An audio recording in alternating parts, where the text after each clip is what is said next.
Bienvenidos a Deuces Wild Motherfuckers!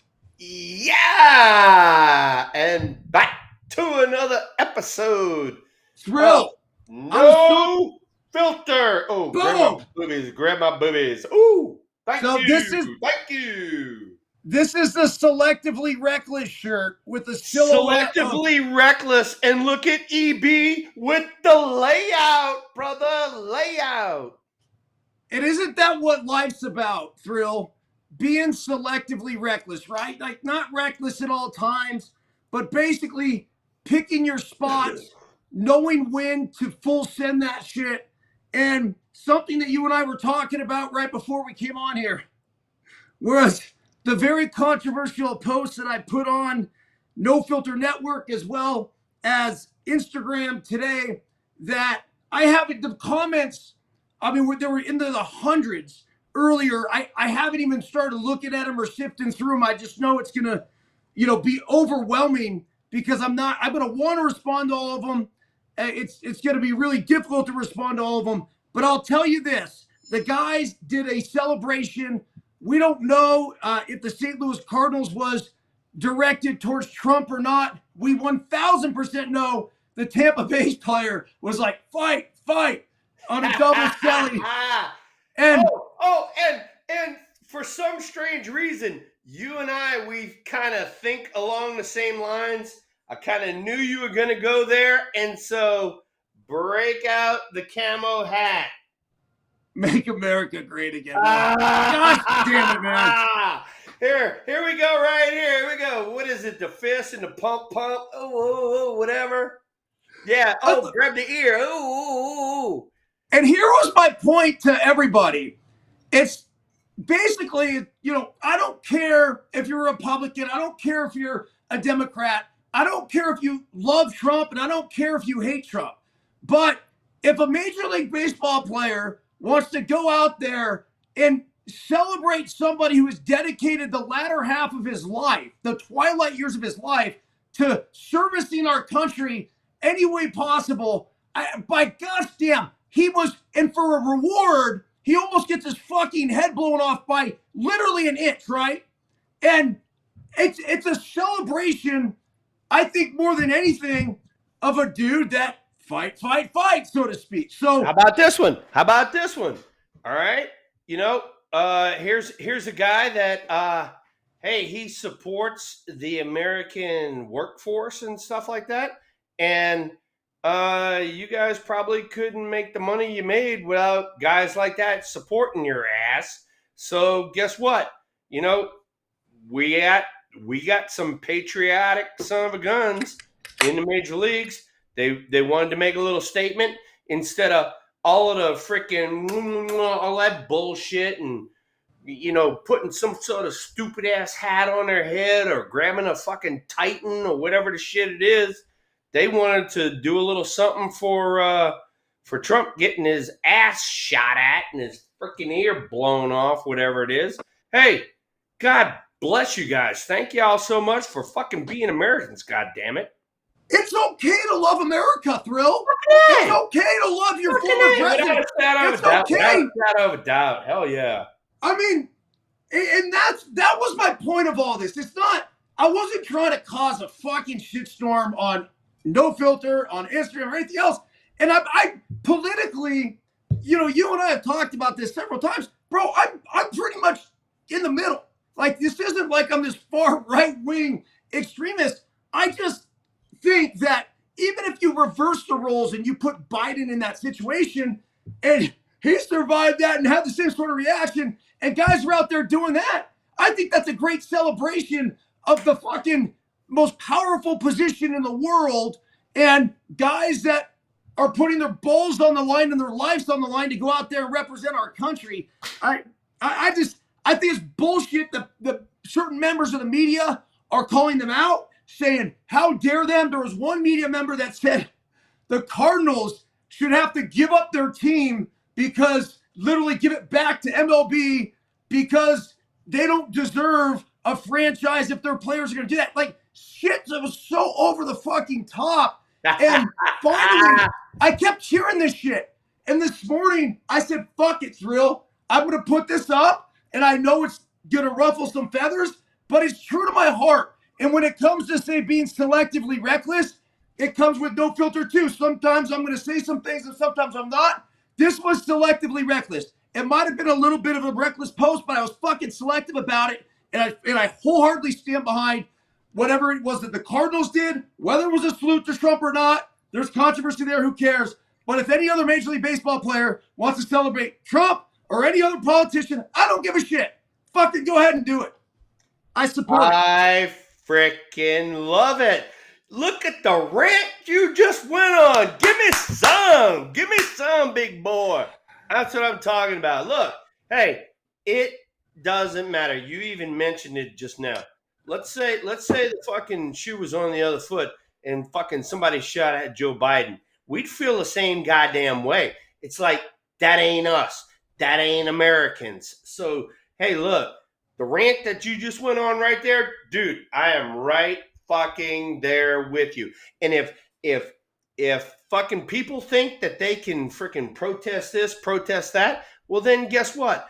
A sports team can give a little fucking some and one of these numbers and everything, every other sign you're gonna give. So God bless them. 1,000% thrilled. So we got the Giants and the Dodgers tonight.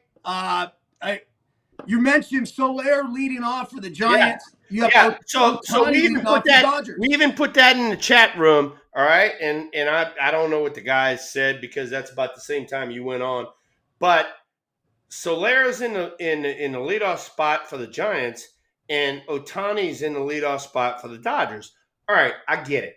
All right, you want to give him a lot of at bats. You want to get him through the lineup, and especially for Soler, you're trying to get him, comfortable. But why Ohtani? I mean, face of the major leagues, 30 jacks. Why is he not in the middle of the lineup, at least 4 or 5 in the middle of the RBI spots? I don't get it. Somebody's going to have to explain it to me because it does not make sense that your best hitter is now your leadoff hitter. I don't get it. So the reason why certain teams do that, it's sort of the Little League theory, where this is our best hitter, let's get him up as many times as possible. That's bullshit. That's bullshit. That's bullshit right there. And that's where I do not want to come up with nobody on. I do not want to be at the plate with nobody on. But I do want to be up there with 2 guys on and a fucking runner in scoring position and the fucking game on the line. That's when I want to be up there. And for as good as Ohtani is, that's what he ought to go up to Dave Roberts and say, look, I don't want to lead off. I want to come up when there's a possibility of 1 or 2 guys being on at all times. And if you look at LA's lineup, and I can pull it up for you, the 2 or 3 guys that are in the lineup ahead of him are hitting 180, 200, 180, whatever. So there you go. Yeah, my 2 cents on that. I agree with you where I'm not going to put our best hitter first. I'm just not going to do it. I don't do it. With the travel team and let them play, our best hitter hits third. It's as simple as that. And the reason being is that if one of the 2 first guys get on, it's on. Like, that's how I feel. It's on. Like, we're scoring in the first inning. I need one of the first 2 guys to get on base, but if one of the first 2 guys get on base, it's going to happen. Well, sure enough, I've thought about at times when 1 and 2 have struggled, man, do we just start with 3? And then no, you have to find somebody who's going to get on base at 1 and 2, and then 3, you drive them home. Now, the perfect lineup construction, you go back and look at your 93 team. I've told everybody this. You and I have had this discussion before, all right? The RBI spot in the lineup, when you got a top-heavy lineup, the RBI spot, 5. Yep. 5. Barry did it with the Giants in 93, and they dropped me in Texas to the 5 slot, behind Juan Gonzalez in, I don't know, 97, 98. Shit, I drove in 120 every year. Barry drove in 120 and was the MVP that year. All right. So you want the top half of your lineup to be on base heavy leading into the guys who are going to drive some runs in. So here's the thing, and you and I have talked about this. Josh, Tommy Luke, Big Mike in the audience, even Jason. We've already talked about this. I already went up to all of my leadoff hitters and I say, you go, we go. And so what I'm trying to do is I'm trying to get them fired up to get on base, because I know what's going to happen when I come through. Matt comes through, Barry comes through, Kevin Mitchell comes through, whatever. If you and I played together, I'd be like grabbing you by your fucking hair. I'd be like, hey, look, you bozo motherfucker. Get the fuck on base and I'm fucking making your ass run, you bitch. There you go. That's it. That's it. And that's what you want. You want your dude coming up with guys on base. Shit, yeah. And on top of that, I'm firing you up because now you go, dude, you're right. I fucking set the table and I'm coming up for the boys, and the boys got me running. And as everybody in the fucking chat room knows, you like the fucking run. So run, motherfucker, run. You're damn right, dude. Yeah.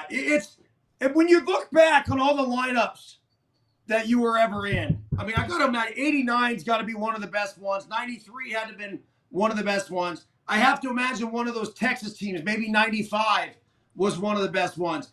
When you look back, would you say one was more solid than the other? The best offense you were a part Not of? really. They were all very similar. They had different, ways to go about it, but they were very similar. But it's the fact that once the leadoff hitter got on, or once the number 2 hitter got on, the dynamic changed. It was amazing, Eric. It was amazing to see the dynamic change of how everybody got pitched. I mean, there was no more, okay, I could screw with you, 2-0 breaking balls, 2-0 change-ups, all that, because not only did you have guys in the middle of the lineup that knew what they were doing, but then they would take those pitches and the other guys would steal bases and get in scoring position anyway. And so, for me personally, watching, the guys now, especially the lineups now that I'm seeing that have, good middle of the order presence, dude, it's whoever gets on for them that sets the table. If nobody gets on for them, those teams don't do too well. Yeah. Where are we with the Giants right now? Your thoughts early here in the second half of the season? So, I mean, they started out, they went to Colorado, lost 2 out of 3. They lost the first one in LA, close ball games. Could have gone one way or the other. Needed a clutch base hit. We need hits with runners in scoring position. I don't care about with nobody on. I don't give a rat's ass. Hit with runners in scoring position. We get that going into this second half that we're into now. I think the Giants are set up pretty. We even talked about it. Robbie Ray's coming back tomorrow. Boom. I've seen Robbie Ray twice now on rehab appearances. Dude, stud. Love the way he goes about his job the whole way.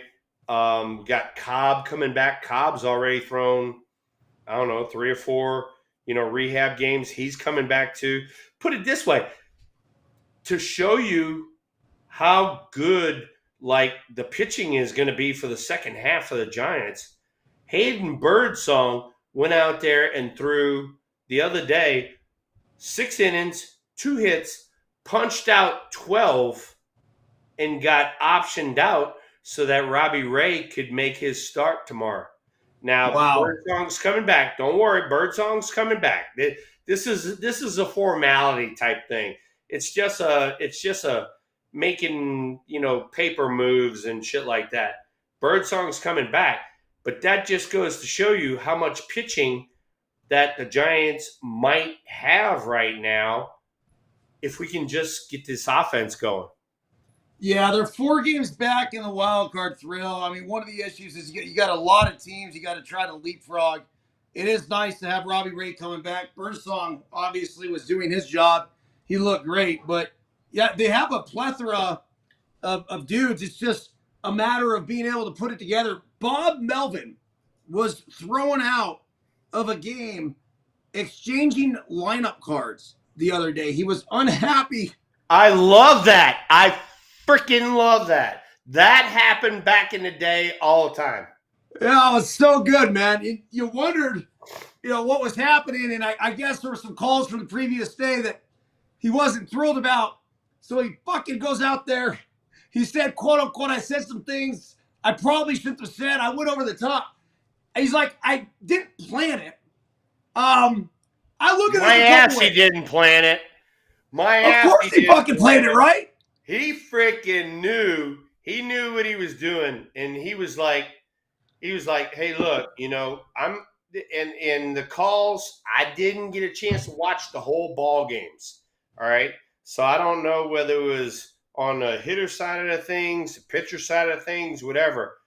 But he knew that he's going to go out there and he's going to battle for his guys and say, you guys were fucking us.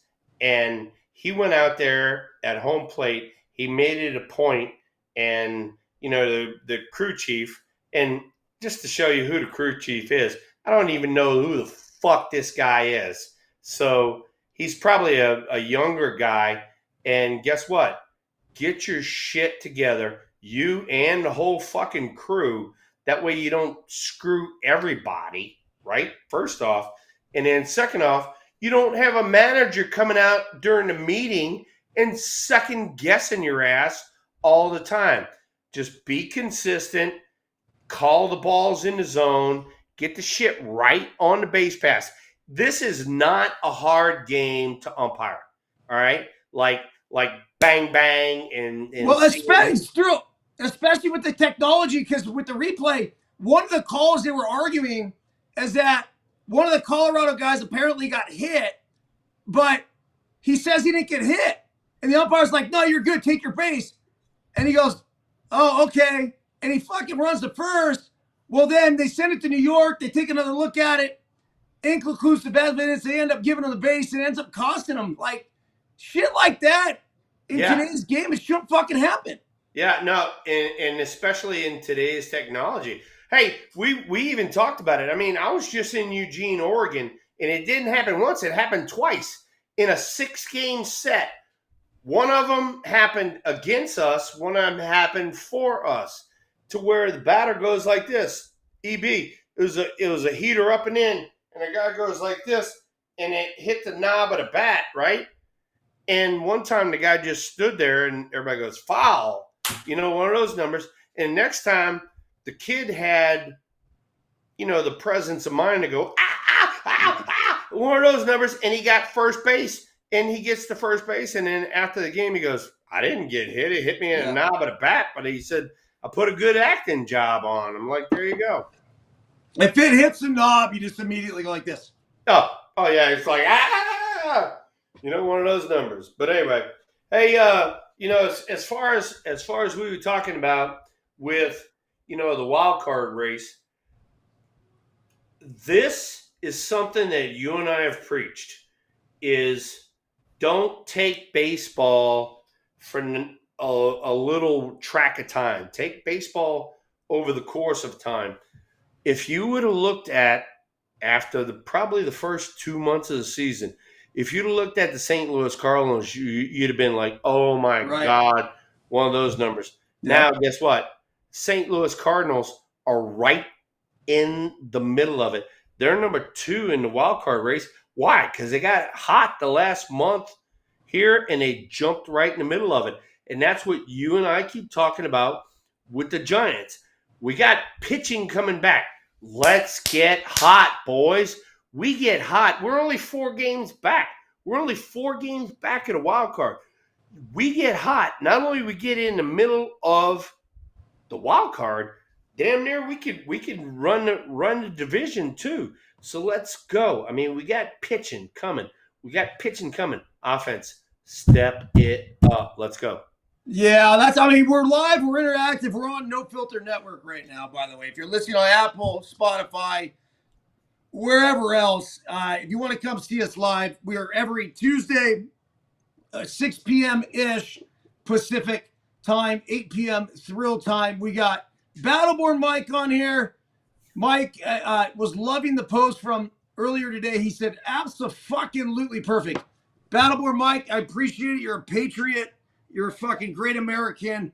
And also thankful that you came out to Biscuits Little League games. We have Wes Tankersley has been firing here. I love it. Wes, he says the same thing as you say. Hit the damn fucking ball, Thrill.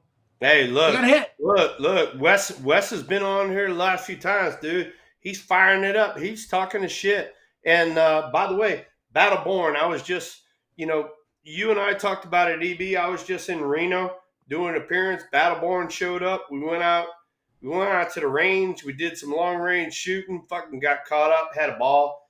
But yeah, I mean, how was that, by the way? you're gonna laugh your ass off. You are really gonna laugh your ass off. But they get this range, right? And it's our friend. His name's Jared Overmeyer, and he has you shoot up this freaking valley, dude. I mean, you're shooting so far. So anyway, so you shoot at 200, 300, 400, 500 yards in 1,000 yards, and you're drilling the targets. Just letting you know, for all you would-be snipers to try to shoot presidents, it's not that hard. Okay, but anyway, so Jared set up this freaking target at dude. He set he set this fucking target up at 2,500 yards. All right, I'm not shitting you. 25. That's a half a mile, isn't it? Yards, right? The first two shots, we don't know which one it was. The first two shots, I hit the fucking target at 2,500 yards. Come on. Swear to God. Mike says 1.3 miles. Mike's my witness because Mike was in the spotting scope, and Mike said that fucking thing wasn't there. Now it's there. And like, aha, there you go. There's a hit, Jack. Holy shit, man! What? And as Mike just put on there, 1.3 miles, and you're talking to a guy that don't know what the fuck he's doing. Guess what our military does? That shoot that shit every day. They know what the fuck they're doing. So, you bad guys, you better fucking watch out. Our military's coming for you. So basically, Fuckstick missed from like point blank range. You're telling me? Oh, what? Remember I told you last week? Yeah. How that fucking moron on top of the building missed him? It's like literally me hitting this fucking microphone like, oh, sorry. And I mean, I'm telling you. So anyway, but we getting off subject here. It's just the fact that, dude, the Giants are in a great fucking position, but you have to get hot. Let's get hot, boys. Let's go. And guess what? The fucking dog days of August are coming back. You and I have already talked about this, EB. The boys step up. I'm talking about the fucking men. Yeah. When it's fucking time, the fucking men step up in August and we say, jump on my back. You fucking ride me, motherfucker. And guess what? That's where we're coming to. So let's go. Come on, Gigantes. The dog days is what I would equate to like moving day in golf, right? What is it? The second or third day they said moving day. Like it's the third quarter, and you're coming up, and it's like it's just almost it, or even the beginning of the fourth quarter, and we gotta go, and it's like now or never. We fucking need to put ourselves in position. So it's up to the players. I mean, we can say whatever we want about Bo Mel. You know, it's obviously the pitching staff is getting healthier. That's great. But the guys got to go out there and perform. There's no other way to put it. As I get the sun shining here beautifully as it does in setting, and then this is with the shade down too. So anyhow, man, like it's go time. So what else? How was the Pace Supply event? Pace of Live event was excellent. Mike was able to show up. Jason came, and Mike's wife Sandy came. Really good deal. We had the guy from the Warriors, Festus Uzili. Is that his name? He was really a great story. Came from Nigeria, and not only was a player, was on the world championship teams, but now he's able to talk about everything, and really a lot of fun. You know, everybody was in there. They cut up. They started gambling, laughing, and drinking, and you know. Me, I'm not a big gambler, but I went down there and I was egging people on. I'm like, double down, double down. What I'm just egging shit on. So, but yeah, I mean, Did you guys great golf? event, huh? Did you guys golf? Yeah, we golfed. And guess what? They want to get you back. All right, they want EB back. But when you hit a golf ball, you can't go fucking chase the golf ball. You got to stay there and you got to fucking deal with the fans there. So You know I won't do that. Golf balls. You know I won't do that though. Look, That's bullshit. That's bullshit. You need to fucking hang out. They got people to go get the golf balls. We had a fucking 5-gallon of fucking bucket balls. You could have hit as many balls as you wanted to. Bro, I got along great with everybody there. I would go run with them, go find their ball. Don't pull their head out of their. There had to have been a lot of people though at Pace Supply now though. They got to be talking about Deuces Wild. Oh, without a shadow of doubt, right? Because we bring it up. I told them, I said, y'all need to tune in. I said, because I'm gonna talk about some shit this week, and they're like, "You sure? You're right?" And I'm like, "Yeah, we got to talk about the freaking tournament and shit." So, yeah, man. So when you look at the Giants here, I mean, at Dodger Stadium, I got to ask you, what was it like as a visiting player going in there? Giants Dodgers tonight. I loved it. I mean, hey, look, if you're going to be in San Francisco and you're going to be in front of our fans and listen to our fans give them a fucking shitload of grief, guess what? You better wear the shit on the other side of things. And I went in at Dodger Stadium and I got called everything but a child of God. But guess what? I'm still in there to beat your ass. I ain't in there to fucking make friends. I don't want to sit there and say, Chavez Ravine is a nice spot. No, I want to say Chavez Ravine is a dump. I'd rather be in Candlestick, and I'd rather be kicking your ass right now. So there you go. But how cool was it to play in Chavez Ravine? Because I fucking. You know what? It was so cool, and the reason being, it was cool for me deep down inside was because that's where we played the 1984 Olympic Games. So, it was I had played in major league stadiums, but I had never played like 6 games in major league stadiums. And that's what Chavez Ravine was for me. And so every time I stepped in the batter's box at Dodger Stadium, it wasn't anything that was kind of out the ordinary. It was something that I was very used to. And it was like, all right, bring it on, bitch, because I've been here before. There's something about pulling into Dodger Stadium, though.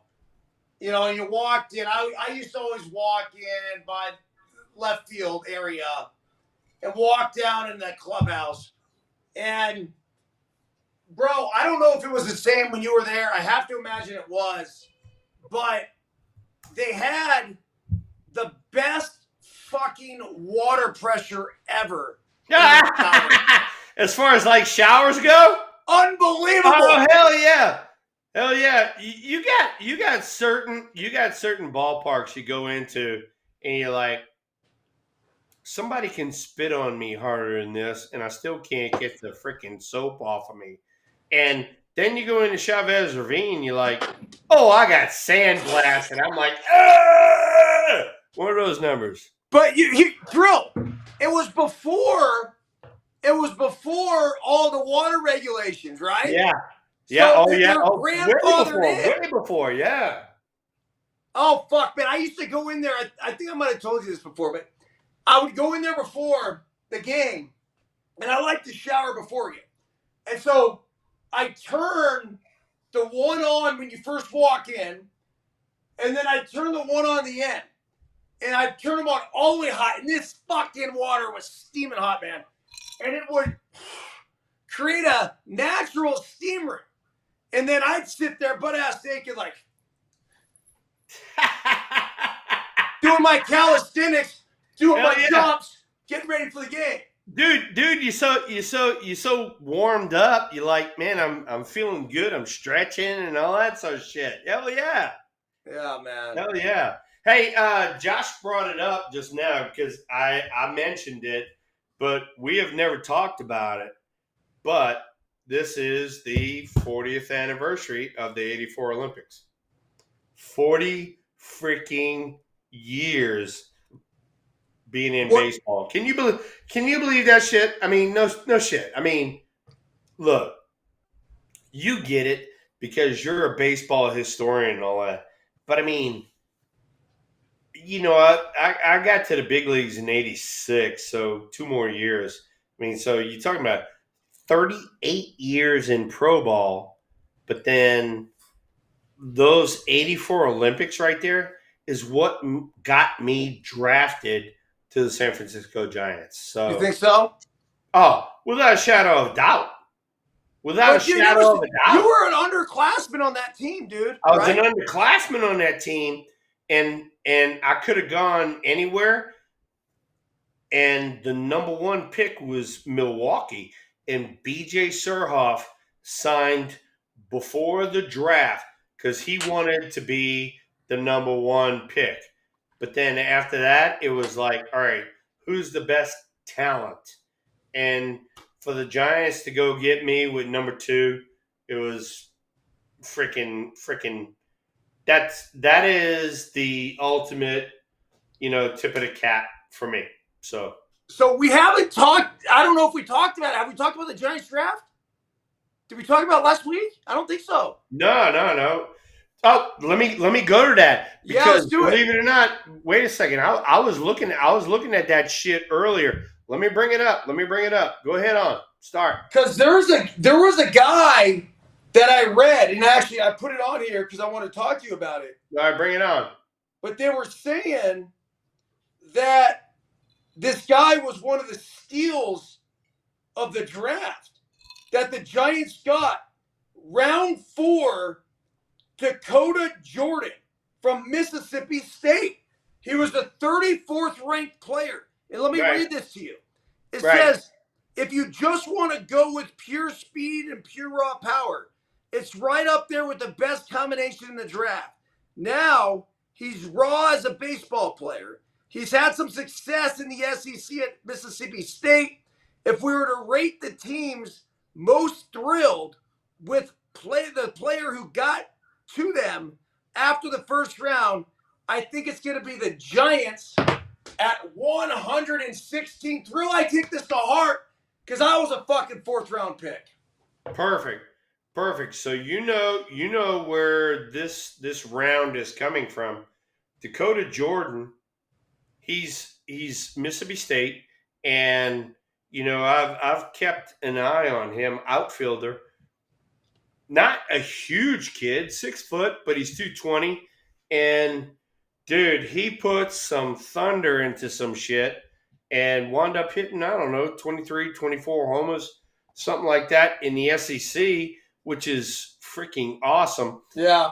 The one thing he does have problems with is spin. Sliders give him a ration of grief, but he punishes fastballs. So, in the low, my leagues, as you well know, you're going to see your fastballs, your sliders, whatever, he's gonna do okay. It's just the adjustment he makes going north. You know. Another thing. While I'm thinking about this, and Wes even brought it up on there. He's talking about McGuire, as in Mark McGuire. But check this one out. So I don't know if you guys can see this. Let me get it squared away. All Oh right. yeah. So that's Will Clark and Mark McGuire in Modesto because they're talking about doing away with the Modesto Nuts that have been a franchise for freaking ever in the Yep. Cal League, and it's been the Oakland A's franchise for forever in the Cal League. Now they're talking about doing away with it. So whatever. Well, they are. They're gone. Who is it? Seattle or Milwaukee? Like whoever's there now, they're fucking packing up. They're leaving.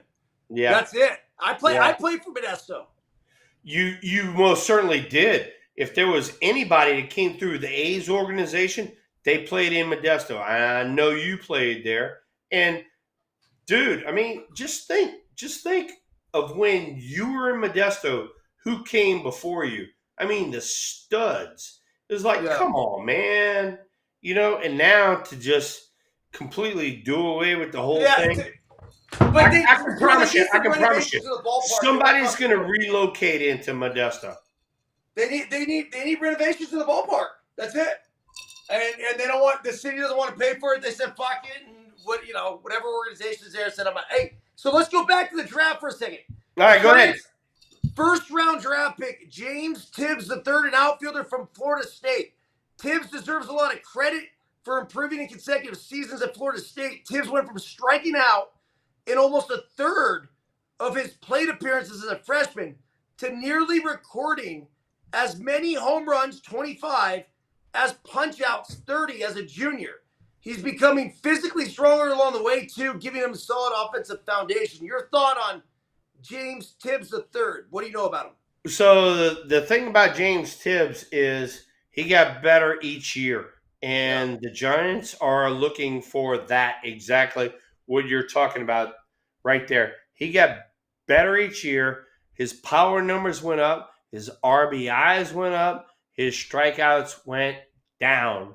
And so, they thought that this was a really good gamble. Plus, on top of that, I mean, it wasn't like he had some fluke season or something like that. He had like 29 or something like that. So, I mean, he had a great college season. And, at some point, I don't know when, at some point, I'm going to see James Tibbs, and I'm looking forward to working with him. Yeah, I'm sure you'll probably see him early. So, number 15, the draft pick was out of Mississippi State, a right-hander and left-handed pitcher. That's right. I said that, and I'm not fucking with you. A righty and lefty. No. And switch pitcher. He's a left-handed, right-handed pitcher, and Senja. I can't even pronounce his last name. Thank you for doing it. His big thing is everybody's into this niche type of shit, and two-way players and all that. Now you got a two-way pitcher. It's like, whoa, and so they went out and got him. He didn't have the greatest year of anybody in the SEC, but at the same time, he's different. And so that's why somebody went and got him. So there you go. They say he primarily throws from the right side in the upper 90s, but he's just 5'11". Yeah. Yeah, I mean, and, you're talking about, I hate to say it, but you're talking about a Mississippi State team that kind of languished around in the middle of the pack. I mean, they didn't pick it up to the end, and they had 8, 10 guys drafted off this team. I'm like 11, more than any 11. any other school in college baseball this year. 11. They led all universities. There you go. They had 11. Perfect. I'm glad you said that. They had 11 guys drafted, and they kind of languished in the middle. So, what do we have here? Do we have a bunch of individuals, or do we have a bunch of really good talent that just didn't reach their potential? And what I'm seeing from the draft and what you and I are talking about is everybody's on the potential. They're not on how they, functioned as a team. So, Thrill, after our last show, I went to Mississippi State the next day. I took Oh, a I picture. got that picture. I got it. Oh, go on. And go ahead. So I got there and we couldn't get into the baseball stadium. So we just walked around it. We parked in what would be right field where Ron Polk's statue is. We walked around. We found Thunder and Lightning, you and Rafael Palmeiro. And then we continued down the left field line. As you see, Biscuit and I celebrating the big cock statue. The big cock statue. Bro, like it's amazing the size of your package that it plays better in a picture. But Hey. it is for real, man. They didn't cut you short. Like this thing is some when you're serious bulge. When you're 6 foot and they make the statue fucking 13 feet, it doubles that shit. Hey, man, that's a very good point. So we end up walking into the stadium, and this is by far and away the coolest college baseball stadium that I've ever seen.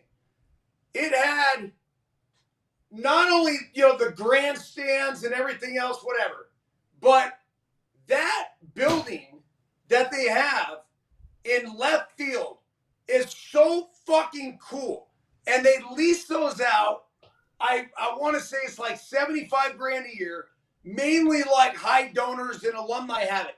The rule is no students. So if you have a student there at the school, fine, but they cannot live in that building. I think that's cool. It's just, that'd be the biggest pimp house of pimp houses you could ever find. So now you're gonna laugh at this, right? So it was freaking ingenious of what they did. So now they're gonna build another one. Yeah. Down the left field line. It's gonna do the same thing. And don't think that everybody in the SEC is going to follow on top of that. So, yeah, really, really interesting. Pretty. I'm so glad that you and Biscuit were able to go there. I mean, you were able to see kind of the evolution of where Mississippi State came from, but then not only that, Biscuit got a chance to see what a SEC major league school was about and the facilities. It's like, oh shit. He wants to go there. He wants to go to Mississippi State. It's funny because he's like, Dad, hey, you got connections. I don't know why, but you got connections there. What's crazy is that it's like, all right, dude, like if you were to pick right now, if you had an opportunity to go play wherever you want, right? This is a standard question you ask any kid, like, where do you want to go? And it's you ready for this? It's UCLA, it's Stanford, it's LSU, and it's Mississippi State. But it might be like when we walked away from that, he's like, I think I'll go here. And I'm like, whoa, man. Like, really? He goes, yep. And just think about that. Because if you're Mississippi State or you're LSU, all due respect to their universities, but to get a West Coast kid to walk away from if he ever had the option to go to Stanford, right. But let's just say he did. To get him to walk away from that to go to a fucking Mississippi State or LSU as a parent, I'd be like, yo, dude, are you sure? Like, these are really good schools. But seeing that and knowing the atmosphere that he's going to play in front of fucking 12,000 fans every single night, fuck it, man. Yeah, you got my support. Hey, so my thing, all right, and if I was Uncle Will talking to Biscuit, I'd be like, look, do you want to get like completely off on your own, or do you want to have mom and dad still involved?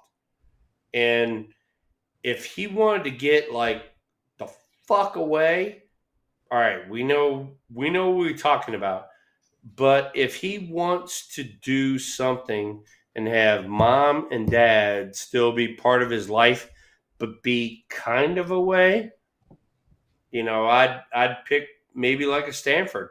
Yeah. It's like, all right, look, you know, you're 2 hours away from mom and dad, three, whatever the fuck you are, Yeah. but yet you're on your own, and mom and dad can come see you play, or do you want to just fucking bail? And if you want to bail, guess what? That's on you all by yourself because there's no mom and dad to support. And so that was my decision coming out of high school. It was like, do I want to go pro? All right, because I got drafted in the fourth round by Kansas City. Do I want to go pro and just get the fuck away? Do I want to stay within, the Southeast and have mom and dad see me play, or do I want to stay at home? Well, I didn't want to stay at home. That was out. Yeah. Okay. So now it's, I want to go to a very good college that's going to elevate my game and get different competition, but mom and dad can come see me play, or are they going to have to fly across the fucking country to come see me fucking play in some minor league podunk town? Yeah. And that's why I went to country. That's why I So, went. Here we go. Here we go. Country is me. I'm going to Mississippi State. dude, I mean, I gotta ask you, like it's funny because I walked into the basketball arena, brand new, like they just renovated. It's so cool, and we found one open door, and there was a guy that I went to take a leak actually, and I walked out. And the guy looks at me, and I kind of look at him, and we're relatively the same age, and then Tara and Colton, we're kind of following, and obviously we're not. I mean, we're not there to rob the place or anything else. But he looks at me, and he goes, "How can I help you?" I said, "You can't, man." I said, "I just, we found an open door. Uh, wanted to check this place out. This amazing, it's Eric Byrnes. How are you?" Right? And he's like, "Jay, such and such." I go, "Jay, nice to meet you." And we get into this conversation, and he was the trainer on the 97 and 98 Mississippi State teams that went to the College World Series that I played against. And then we come to find out. Isn't that how that shit works out? Isn't that how that shit works Crazy. out? That's unbelievable. Crazy. So then we get into, it's like, and I didn't just throw it out right away. "Oh, yeah, man, I played at UCLA or I played in the big." I didn't say shit, right? We just feel each other out a little bit. And we went from that to he was the Team USA trainer that Gall played on. So it was my cousin. So we go to that, and he's like, "Yeah," he's like, "I got out of the training thing, and I got into administration, and now he's some head honcho in the athletic department." And he goes, "Hey, man," he goes, "You want a tour?" I go, "Fuck yeah, let's go." And he goes, "Hop in the cart." So we go outside, and he gives us a tour of not only the football stadium, the basketball stadium, the baseball stadium, but the entire campus. And I felt like I'd known this guy for 20 years. And he just had that down home, good feeling, good conversation. They honestly, dude, I'm going to say it, like, they're better people in the South, dude. There are. They're just fucking, You know what? they're You know great, what? great people. You know what? And that's why a lot of the Southern schools get the athletes that they get, is because people coming in from outside don't see that yes sir, no sir, thank you ma'am kind of stuff. And when they get around it, they're like, fucking love it. I love it. And you know, here I mean, I love this part about my sport. I love this about our sport, which is it's played everywhere. Played north, south, east, west, right? Yeah, the south has better weather. Yeah, the west has better weather. They're gonna get more games played and all that sort of stuff. But no matter where you go, there were such talented individuals from Yeah. each area of the country that me as an instructor, hey, we need to do this, we need to do that, that kind of stuff.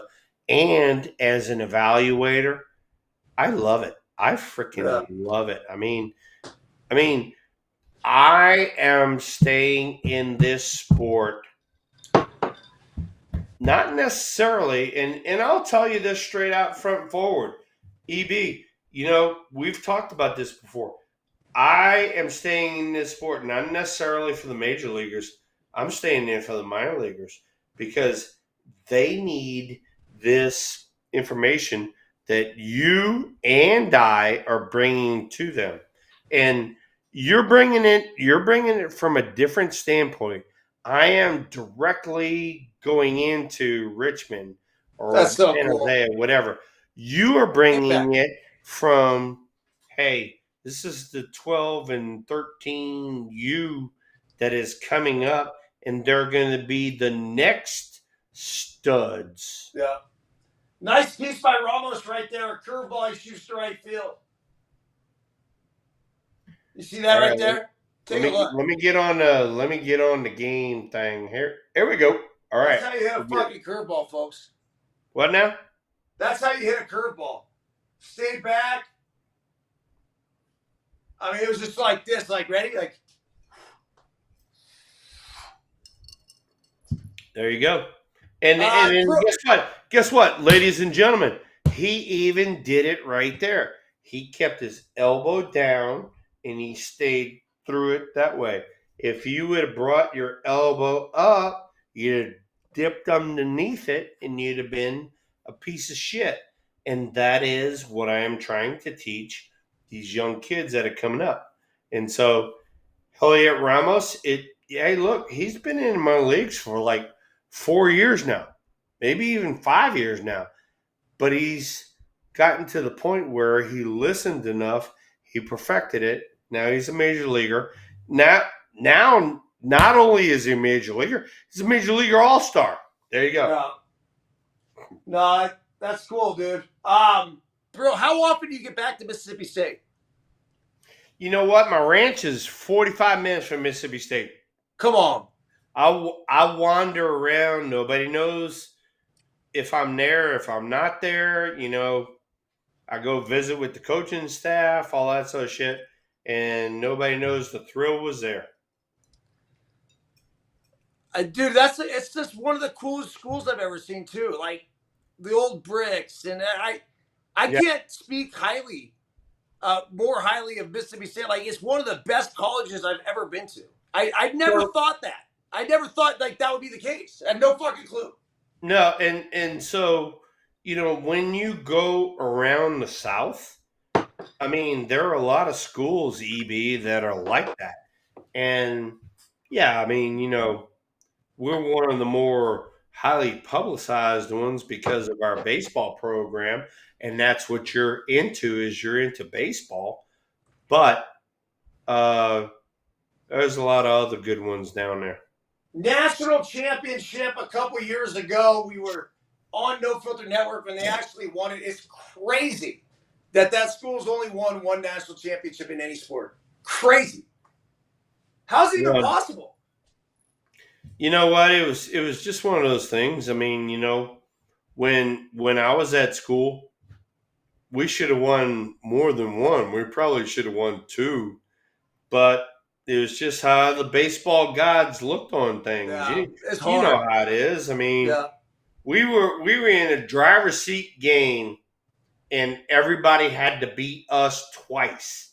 And our pitcher took a line drive off the shin, and all hell broke loose. So I mean, shit like that, you know. Talk to me about Stark Vegas. How'd they get that nickname? Stark Vegas, because it started with, like, I don't know, when I was in school, maybe 12,000 people. Now it's like, I don't know, 20,000 people, and there's 5,000 people in the town, and they, for whatever reason, I don't know why. I don't know what the reason that the Stark Vegas showed up, but it's on T-shirts and everything else, and it's the truth. It's fucking Stark Vegas. But I can tell you one thing right now: on an SEC weekend, all right, and you're talking about amateur, you're talking about college. There's going to be anywhere from 14 to 17,000 people in the stands. When you get drafted into pro ball and you go into pro ball, you won't see that again until you get into AAA, probably. Fuck, probably the big league, man. That, like, you just Yeah, don't see it. yeah, no, It's no, crazy. So, get it. I get it. hey, the guy Jay explained to me the Stark Vegas thing, and he basically said that he goes, everyone would give Mississippi State for so much shit for being out in Starkville, right? In the Yeah, middle of fucking nowhere. yeah, And so they kind of joked around because on game days and everything else, just like you said, it'll turn into a gigantic party. So he's like, fuck it. We're going to embrace this despite all everyone talking shit. Like, we're Stark Vegas, baby. And they love to party. They love everything. And again, like, I could not have enjoyed my experience more as Ohtani is hitting in the leadoff position, 2 balls, 2 strikes to lead up the game here. Let's watch this at bat, Thrill. He just went change up away, it looked like. Look at the split. Filthy. He fouled that shit off. but you see how he's bailing out at the same time. He's trying to almost like it's almost like he's cheating on a heater in. He's like thinking in the back of his brain he's going to have a heater in. Slider down the dick, fouls it off, 82 miles per hour.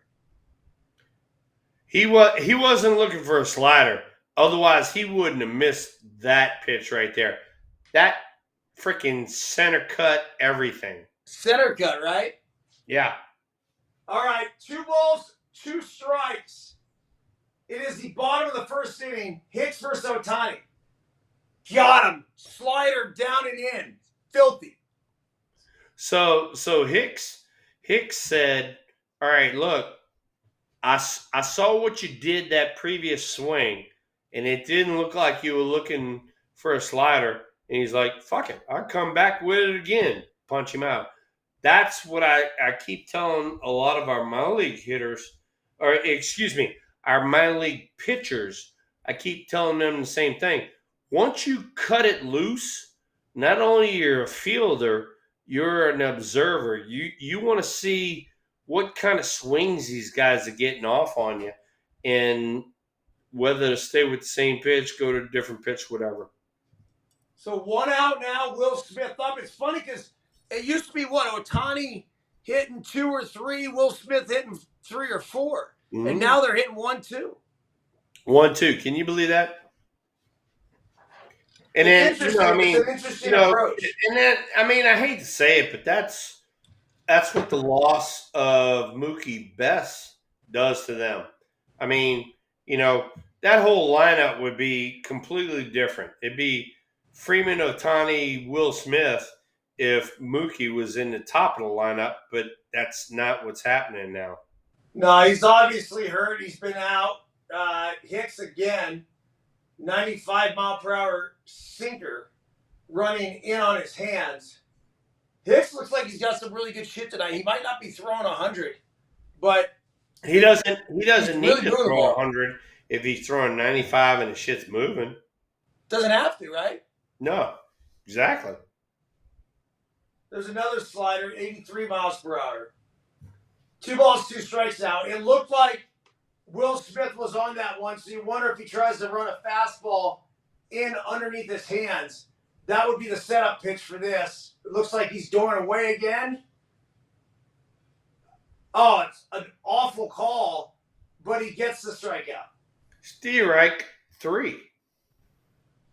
Crazy how he gets that call, man. I mean, back in the day, it was a strike all the time, but now, I mean, if fucking missed by this, you usually don't see him call that. I tell you what, you know what? We did that shit before. We knew who the umpire was behind home plate, what he would give, what he wouldn't give. They don't even go over that in the hitters meetings. I've sat in a ton of hitters meetings. They don't even go over that, so they don't know kind of what the guy's going to give, what he's not going to give. And give, what is it, Patrick Bailey some credit as Freddie Freeman gets hit by the pitch, but Bailey fucking, that was smooth. Yeah. I mean, the receiving. And that is the one thing. It's the only thing that I'm going to miss when they have robots calling balls and strikes is the ability of the catcher to really frame a pitch. Now, it's stealing a pitch, which is bullshit. But so here's the thing. So back in the day, if you yanked the shit out the glove, so if you framed it and you pulled it in like that, the umpire would be behind the plate. Because, I mean, I was up at home plate. I could hear the conversations. They'd be like, quit yanking that fucker in. I know it balls outside the zone. You don't need to make it look like it's a strike. It's outside the zone. that was right down the middle. Teoscar Hernandez. This lineup doesn't let up even without Mookie Betts. Teoscar, he got a breaking ball. I think it was yesterday, the day before, whatever it was. He deposited that son of a gun. Well, this is the home run derby champion, right? Yeah, it is. He is $1 million a little richer. Good for him. 2 outs, runner at first base, 0-0 Giants Dodgers. Jordan Hicks, the pitch, another slider. He's slider fucking happy, man. Holy shit. Now he's 3-1. This is what I don't get from these guys like this. I mean, he's got a good sinker. He's throwing 95 miles an hour. Do you know how hard it is to get a sinker in the air? Much less a 95-mile-an-hour sinker in the air. Stick with it. Move everybody over to that side of the field. He walks Teoscar Hernandez. So now we have runners at first and second, a hit batsman, and a walk. The Dodgers haven't earned shit to this point. Everything they've gotten has been given to them with the runners at first and second. Yep. You just can't give shit away, man. Golly, fuck. I mean, it's a killer, dude. It really is. Here's Gavin Lux hitting 222 thrill on the season. He put him. There is some significant drop. Give me over slider in right there. Well, bro, you have these guys. Every one of the first 4 guys has an OPS of 823 or better, and now, listen to the OPSs of the next 5 hitters: 603, 697, 711, 5. All right. So wait a second. He just threw a sinker down and in. If I'm the hitter right here, I'm gonna be going. Something has to be away from me. Okay, we'll take a look. He gets a hanger and he swings through it. There you go. 1 ball, 2 strikes. So he's setting up something down and in to go away, and he just threw a hanger. So now he's got some options. All right. I'm thinking he's going to go away to waste a pitch. Let's see. Well, here it is. Jordan Hicks to Gavin Lux. That's a splitter down in the dirt. Holy shit, he might be going home. No. Come on. Freddie Freeman stopped. Bailey didn't know where it was for a minute. That's a wild pitch. It's the Simon Close. Cool view of Dodger Stadium right there. Still one of my favorite ballparks. Freddie Freeman, good secondary. Why is he jogging like that though? If he was on it earlier, I think I could have scored. Hey, that's today's player. They just jog away. Yeah, I like Freddie though. All right, I love Freddie, but it's like bust your ass and put some pressure on somebody. I agree. The 2-2 pitch, slider, driven, right field. Oh fuck!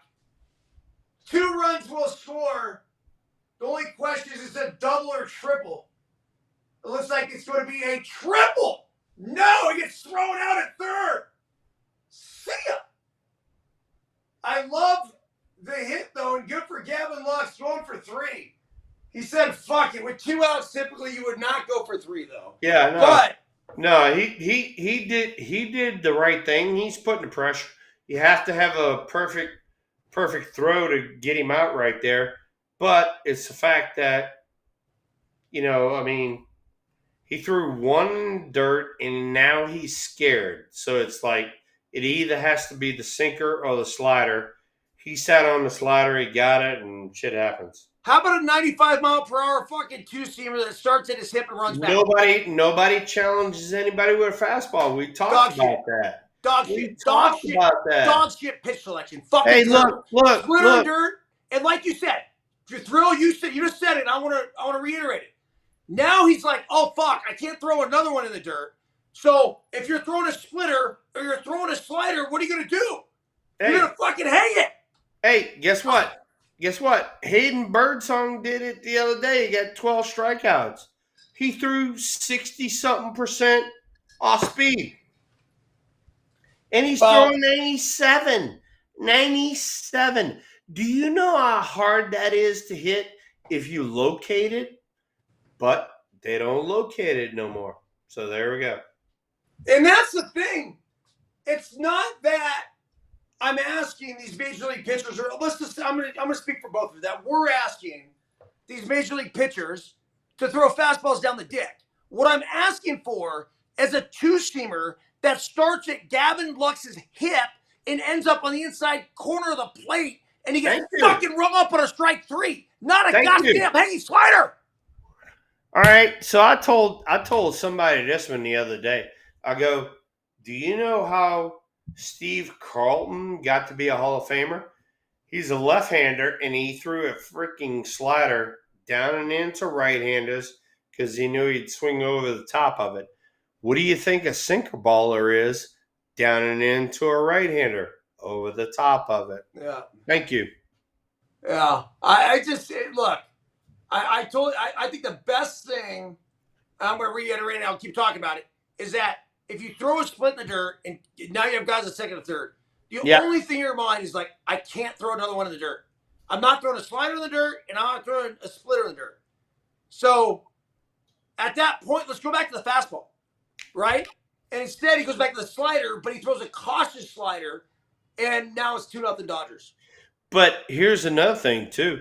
And that's where the game's changed, is our generation had so many split finger guys that they trusted their catcher. And I had guys, because I told you, we went out there and we listened to the conversations on the mound. I had guys that would say, I'm going to split finger this bastard to death. You fucking bust your ass behind there, because if I throw one in the dirt, another one's coming. And the freaking catcher was like, yeah, bring it on. Now people don't want to see it in the dirt, Steven Luker, how are you, man? And how are you guys? Luker. Fantastic, dude. Hey, V, check this out. On eBay, they're selling something that you might want to get your hands on. What is it? Take a look.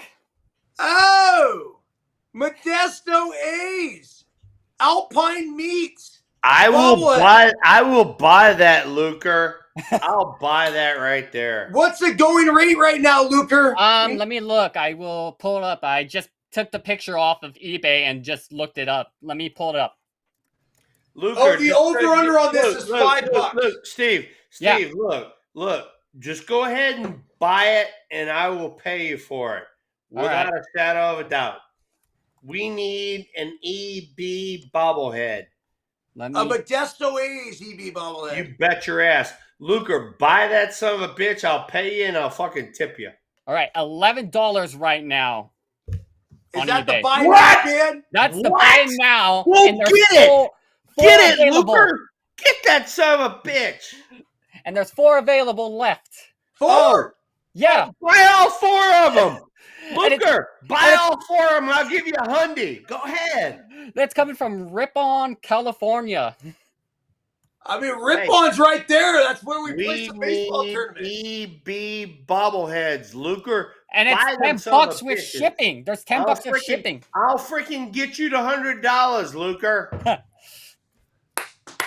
I love it. Luke, what's up, man? How you doing, bro? What's the good word? Well, just finishing up this class I'm doing. I'm presenting a Hall of Fame speech, so I'm re-recording it tonight because I kind of don't like it, and then I'm doing like a airplane pitch. So I'm like talking to an executive on a plane and introduce who I am in one of my classes. So I'm kind of figuring it out. So I'm wrapping up a year already into my bachelor's in sportscasting. Where are you going to school right now? Full Sail University, and it's an online and in person, but I chose the online option so I could just do stuff. So they provided me the computer, the headset I'm using, the lights, the camera, tripod, everything, the lights. I have all the stuff needed for if I was to do a show like on ESPN or a show on here, I will use all that stuff. Look at you go, Luke. You got it going on, Jack. We got Fitzgerald up. What do you got on Fitzgerald, Thrill? So I've already told several people, and I even had dinner with Trey. Shit! See ya! Go ahead, finish up because he just did Wait. I was just getting ready to say. People, kind of doubted Tyler Fitzgerald, and I'm like, why? He's a freaking great talent and all that. I said, the one thing about Tyler Fitzgerald, and I will say this, he's a slow starter, but he heats up in the second half all the time. That right there is 5 homers in 5 games for Tyler Fitzgerald. Holy shit! When all right, look, when are you gonna earn a right to have the position be mine? Like, as in, most of us got a chance to do. I got a chance to do it. EB, you got a chance to do it. It's like, all right, earn the position. All right, now I earned the position. Now it's mine, and I'm gonna keep the bitch. This is the fucking shortstop of the future for the San Francisco Giants. He's hitting .307 with a .962 OPS. And guess what else? Not only that, he can play multiple positions. He's not only a shortstop, he can go to center, he can go to right, go to left, whatever. No brainer. What's his? But he is a slow starter, and so that's why everybody kind of gets down on him, because the first part of the year he's always hitting 220, 230, but then all of a sudden he ends up at 285 with 20 and 20. He's the only guy in our whole system that has been a 20-20 guy the last 2 years. He went to Louisville. He was a 4th-round draft pick. I have a soft spot for 4th-round draft picks. In 2019, the 116th pick. Kind of like the kid we were talking about today from Mississippi State. Yep. Yeah, there it was. I mean, just showing a replay of it. And he was an all-star for the Emeralds in 21. Yep. You're right, Luke. He was. Good kid, Thrill? What now? Is he a good kid? Good kid. I'll take him any day of the week. He will be in my starting 9 because he plays the game the right way, plays the game hard, and I know what I'm going to get from him. That's dude. I'm taken aback a little bit because now this is his chance, right? This is his chance Well, to here's really. the They thing. need some fucking offense. Yeah, but here's the thing. They DFA'd Nick Ahmed. So Yeah, I we know. got no shortstop. So position's wide open. All of a sudden, he's taking the bull by the horns. He's like, this is my position. These are the fucking kind of guys I like. Well, we'll see if he can hold on to it. And obviously, it's a really difficult game as you go through the lineup once, and then you go through. Excuse me, you go through the league once, and then you go through the league again, and they adapt and adjust and everything else. But so far, it looks really good. There you go. Yeah. All right, Thrill. The last thing here, as I got Tara calling me down here for dinner. What's on Smell-O-Vision? That's what I was wondering too. Hold on. You got it. I'm going to yell down. Oh. Smell-O-Vision! Ooh, barbecue chicken salad and watermelon. Barbecue chicken salad and watermelon. How about that? Very interesting. Very interesting. But what else is interesting? Bet Online, the world's trusted betting platform. Forgot about it. Source for everything online sports betting. Right now, you can receive a 50% free bet up to $250 on your first deposit to bet on anything from the Olympics to baseball to Formula One racing. Bet Online has every stat, every matchup, and even live odds and spreads while the games are being played. When the game's over, head over to our online casino for all the degenerates and get into a game of blackjack or poker or unwind with 1 hour of our 150 slot games. Head to the website today to get in on the action. Use the promo code BLEAV, capital BLEAV, for your 50% free bet credit on your first deposit up to $250. Bet Online. The game starts here. Got the read in. Got it. You did it. We didn't do it at the front part of the story. We did it at the back part of the story. I know. I always get too excited because we talk about so much great shit off the top. Hey, but the thing is, that's what this is about. You get fired up. I get fired up. We talk about stuff that we need to talk about, and then all of a sudden, oh shit, we got a sponsor. There you go. Yes, we do. Luker, any final words for the Deuces Wild crowd? Just be you and just keep pushing for your dreams and dream successfully. Luker, damn, Luker, that was good.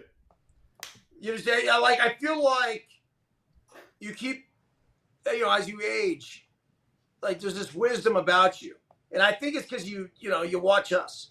But there's something about you that's like it's actually like coming to fruition, and you're starting to make a lot of fucking sense, dude. Thank you, Luke. I'm loving you, baby. I'm loving you. And then I kind of did some research on the Stark Vegas stuff too. Oh, give it to us. So they said it's been around for at least 25 to 30 years, and it started being widely used in 1987. So guess what, Luker? I got out in 1985, so that was you got out me. right at the perfect time. So in other words, my generation started the Stark Vegas. Yep. So there you go. By the way, Tyler Fitzgerald, basically a 798 career OPS in the minor leagues. He's got 259 walks, 754 strikeouts. So obviously has punched out his fair share. But as you dig in the numbers deeper, he also has 134 stolen bases. And he can absolutely fly, as Jose mentions on the chat here on No Filter Network. So guess what? Yeah, I mean, Jose said that. But I mean, I've seen him at every level. I've seen him at low A, high A, double A, triple A, now at the major leagues. Dude, he's an impact player. He puts the pressure on the opposition. He's the guy you want in the lineup. And I've been a champion of Tyler Fitzgerald for forever. Nobody's listened to me. And so now, suck it, you motherfuckers. That's what you get for fucking not paying attention to somebody that knows what the fuck is going on. Boom. Ladies and gentlemen, Will the Thrill, a Tyler Fitzgerald advocate for a long time. Thrill, love you, man. Appreciate you. Come on. Luke, I have one more thing for you. See ya. Luker, we love you. See ya. EB, dude, this was a freaking great show. We As made always, it man. out of nothing. And fuck, dude, I'm so fired up right now. I need one of those shirts, god damn it. But it's not in men's small that you wear. We need one in 2X, big 2X. boy. I didn't throw up 1X. I put up 2X. I know. Hey, bring it on, big boy. I'll send you. We're gonna send you some more ass. Hey, love you, and Love you too, buddy. fucking everybody in your chat room, dudes. You Good guys shit. were fired up all night. Stay that way and bring freaking people on with us. Come on, man. We're fucking fired up right now. God bless Deuces Wild and God bless America. See ya. Fight, fight, fight!